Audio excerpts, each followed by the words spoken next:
So, let me show you how I like to do my winding cast on for top socks.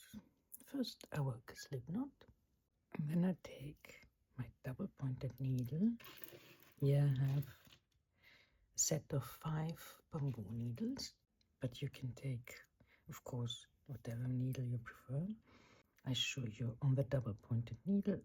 You can work it also with 2 circular needles, one on the top, one on the bottom. It would be probably easier to work the first 2 rows, but it's also doable with double pointed needles. I've placed my slip knot on one needle. The needle I placed it is on the bottom. And now, from behind to the front towards me, 1 stitch is cast on, 2nd stitch cast on.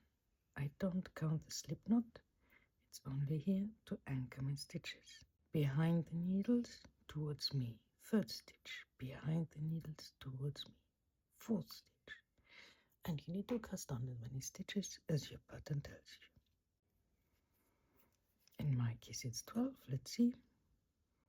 Perfect. That was the easy part. If I would have 2 circular needles, I would pull out the one until only the cord is keeping the stitches.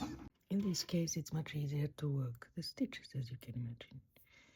But we can do it too. As you see, I tilt it a bit like this. I work the first stitch. It's mostly the first needle which is harder to work.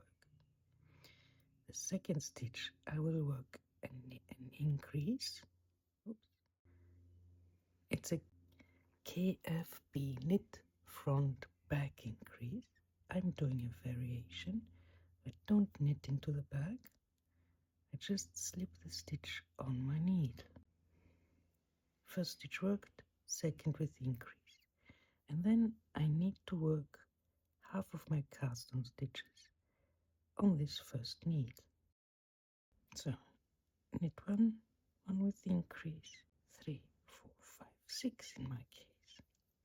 Now I put the needle aside like this, and I take another one. Here, for the next needle, I need to knit until I reach 3 stitches before the end. So let's see, 1, 2, 3 in my case. Oops. Just ignore this needle when it moves around. It will get much easier soon. And now, this is my increase stitch.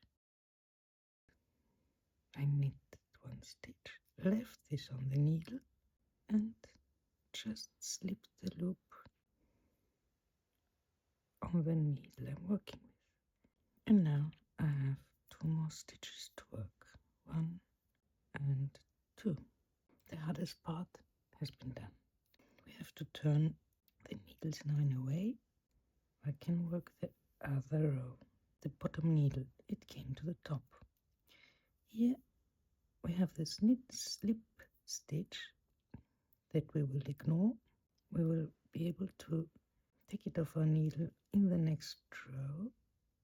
Here I'm just slipping it on the needle. I still need it, as you see, it's attaching still this loop.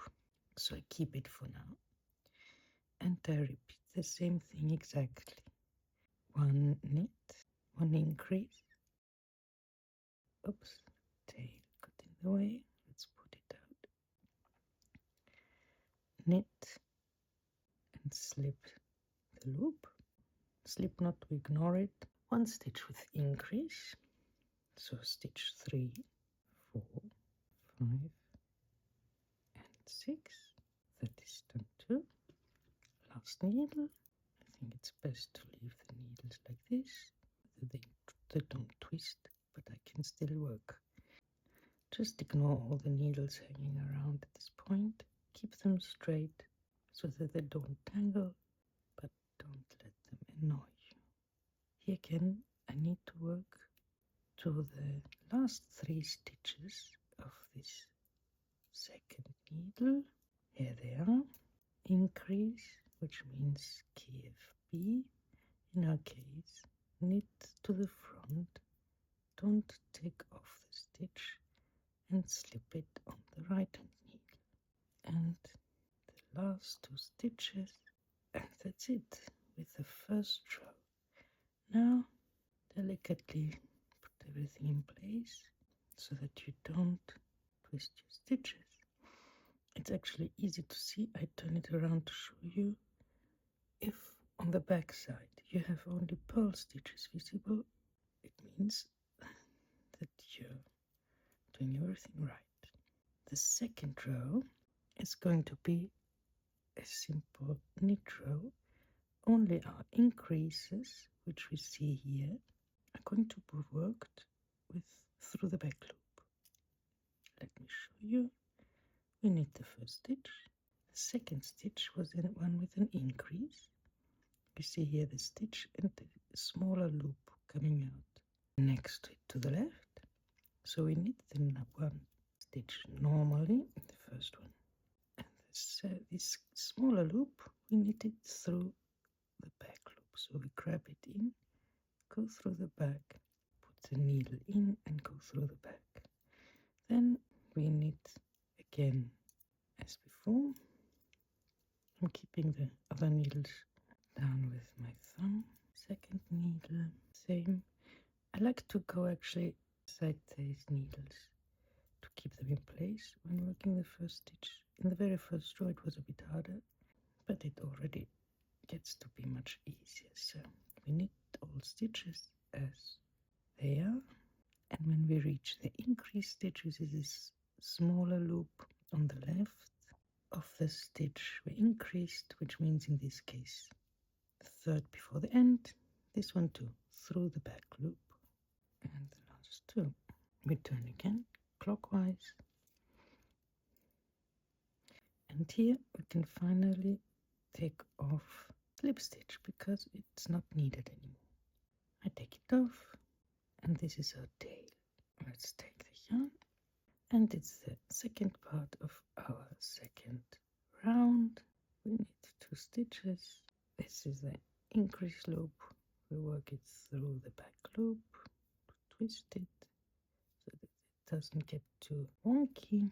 We work first needle and the second needle, and you can see already that it's getting much easier to work and to hold the needles. Again, increase through back loop, because I have already a distance of 4 rows. Since I work 2 on each side and we work in the round, it starts to get easier. These 2 stitches are repeated till we reach the amount we need for our toe, which is the circumference actually for our foot. Each round has 4 increases, 2 on the top, 2 on the bottom needle. So to show you here how my increases are starting to form the toe, they are symmetrical as we said before on both sides, and you continue until you will get to have the toe in the size that you want, in the circumference that you want.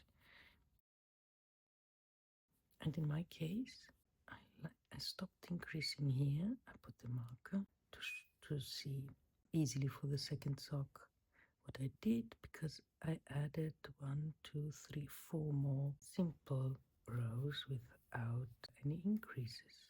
As you can see here very well, the increase stop, and then I did just knit rows to get a toe in the length that I like